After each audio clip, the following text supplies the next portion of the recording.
SFI జిల్లా committee ఆధ్వర్యంలో బడి బస్సుల కోసం నిరసన కార్యక్రమం చేపట్టారు. నిరసన కార్యక్రమంలో ఎస్ఎఫ్ఐ విజయనగరం జిల్లా సహాయ కార్యదర్శి రాజు పాల్గొన్నారు. కూటమి ప్రభుత్వం అధికారంలోకి వచ్చి సంవత్సరం గడుస్తున్న హామీలను నెరవేర్చకుండా కాలయాపన చేస్తుందని మండిపడ్డారు. ప్రస్తుతం బస్సులు విద్యార్థులకు ఏమాత్రం సరిపోవడం లేదన్నారు. బస్సులు చాలా వరకు విద్యార్థులు ఉన్న స్టాప్లో ఆపడం లేదని మండిపడ్డారు. ప్రభుత్వం ఇప్పటికైనా కొత్త బస్సులను తీసుకురావాలని కోరారు. పట్టణంలో బడి బస్సులపై కార్యక్రమం చేయడం జరుగుతుంది. గతంలో ఆల్రెడీ డిపో మేనేజర్ కి వినతి పత్రం అందించాము. అకాడమిక్ స్టార్ట్ అవ్వక ముందే బడి బస్సులు వేస్తామని చెప్పారు, కానీ ఇంతవరకు ఏ ఒక్క బస్సు వేయలేకపోతుంది. మళ్ళీ అకాడమిక్ స్టార్ట్ అయింది, విద్యార్థులకు ఇబ్బందిగా ఉంటుంది. కాబట్టి శ్రీకాకుళం నుండి విజయనగరంకి వచ్చే విద్యార్థుల సంఖ్య చాలా ఎక్కువ మంది.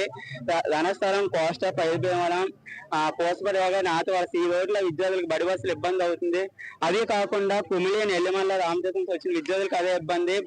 బొబ్బిలి, గజనగరం, మానవరం, గొట్లం ఈ రోడ్లలో విద్యార్థులకు బడి బస్సులు ఇబ్బందిగా ఉంది. కాబట్టి అది వేగంగా బడి బస్సుల సంఖ్యను పెంచాలని ఎన్నికల్లో నారా లోకేష్, పవన్ కళ్యాణ్ ఇచ్చిన హామీలు విద్యార్థులకు ఫ్రీ బస్సులు అందిస్తామన్నారు.